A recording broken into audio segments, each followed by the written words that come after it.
Purchasing Manager at Verkplast, which is in the Fen in Ely, but it's one of Europe's largest plastic packaging suppliers, I gather. Thank you, Andrew. Good morning, ladies and gentlemen. As Andrew said, some of you may remember me from my Bernard Matthews days, banging on about turkeys. I'm now not Mr. Turkey so much as Mr. Plastic. Verkplast is a company you've probably never heard of, but almost certainly you've all used our products. We make can't use that word. We use plastic trays, make plastic trays for the food industry. So if you enjoy an occasional sort of microwave curry or something like that from Sainsbury's, that black plastic tray is what we make. We also do cold deli products, things you'd get sort of olives in or trifles, that sort of thing. We've got 8 manufacturing sites across Europe. We're a medium-sized manufacturing company, a bit smaller than these guys here, about 300 million euro turnover. We're a high-volume, low-margin business, as most packaging companies are. When I say high volume, in 2018 we made 5.5 billion trays, of which 3.1 billion were sold in the UK, which probably proves that in the UK we're fairly lazy compared to our European friends. In terms of energy cost, my business, my 2 big costs are the plastic, the polymer, and then the energy. The sites run 24/7, 363, and the extruders we've got have got 1,000 horsepower motors strapped to the back of them, and they run continuously. So it's a big chunk of our energy usage. I'm afraid I'm a bit short on advice in this presentation, but I do have 3 sort of concerns for the future.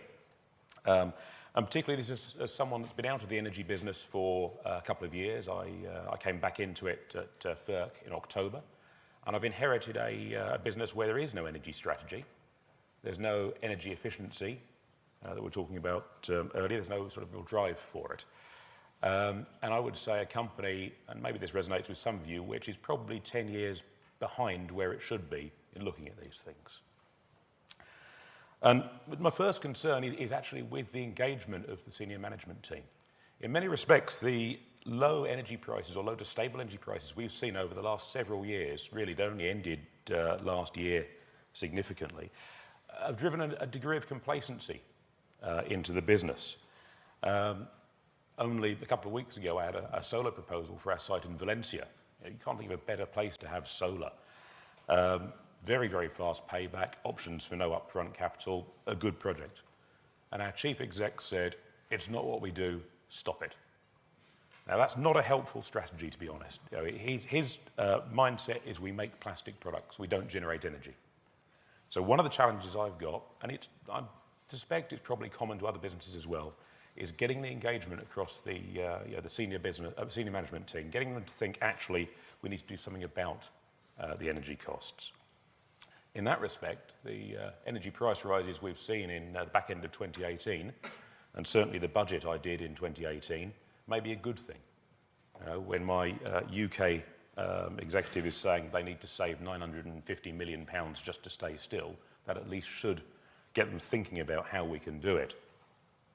But it remains a problem, getting people to think about energy in terms of something that you can actually do something about. The second concern is future pricing. To put it simply, what does good look like at the moment? 5-6 years ago, I probably would have thought if I could get £40 a megawatt for summer, maybe £45, £48 a megawatt for winter, I was probably doing okay. I knew that was a reasonably good price. Nowadays, I've been out in the market for 2 years. It's not been taken very good care of while I've been away, unfortunately. Someone's broken it. I'm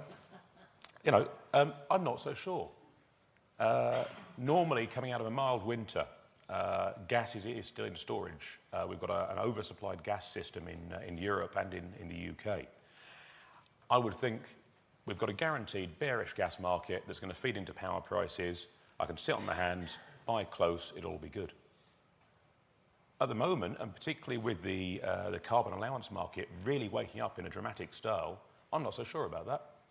It only takes a few speculators jump into the carbon market, bump it up by €5. That makes a big difference to my business.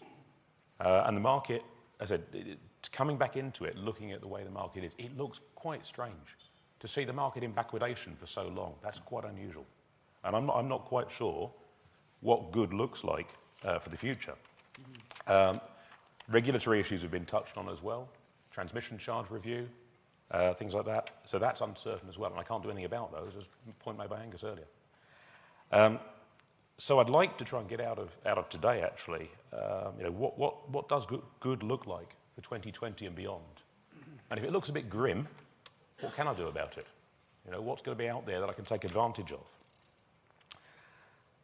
The third concern, and this is a huge concern for us, we've got, as I said, 8 factories across the EU, 3 of them in the UK. It would be nice to have stood up here and said, now that we know what Brexit is going to deliver for us, but that perhaps is a slightly naive point of view.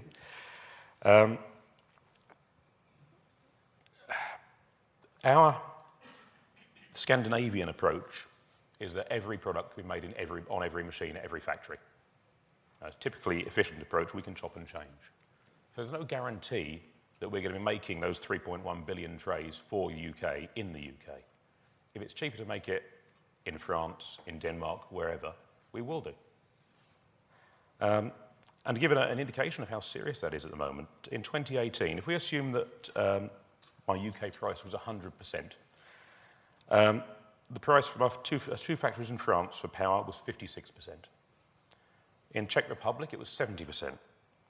In Spain, surprisingly, it was 84%. The biggest single manufacturing site we've got in Denmark, in Jutland. When you think the Scandinavians tax everything to death, so they'd be way more expensive.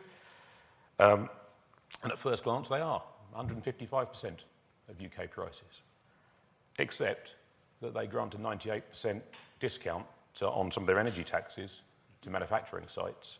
So even in Denmark, the energy price is only 66% of what it is in the UK. And I think if we're going to do Brexit, we need to try and take advantage of it, try and make it an opportunity for UK PLC. We have at the moment things like the carbon price floor and the carbon price support. I think the carbon price floor has done a really good job of driving partial decarbonisation of the UK energy generation. It's done that quite well at a time when the European carbon prices were very low and weren't really doing that. But what we've seen is the reduction in the availability of allowances has stimulated the European carbon market. So that's now at, 20, 22 euros, something like that, per tonne. And yet in the UK, we're still paying the carbon price support of £18 on top of that. By my reckoning, and if we assume that gas is the marginal price driver for wholesale energy, that's costing me around about £600,000 a year in the UK, just that bit of legislation there. So it would be great if we could, in the next few months, or hopefully in the next few months when we're sorting out what Brexit's actually going to be, try and take advantage of that and perhaps give UK manufacturing a bit of a boost, because from my position, where I'm competing against other sites in Europe, it is a struggle, no two ways about it. We had a large investment that was due to go through, moving production from Denmark to Durham. Didn't happen. And one of the big drivers of that was the energy cost in the Durham site. That's on pretty much permanent hold, that move. Certainly won't happen before we know what happens with Brexit. So that's really where I am for today. I've got a relatively new job, doing something I'm quite familiar with, but in different circumstances. It's more complicated than it was even 2 or 3 years ago. There's more uncertainty. I really would need to know how I'm going to help mitigate that uncertainty, how I'm going to engage the senior management team, and I'd love it if we could get something that would enable me to be a bit more competitive against my other sites that we compete with.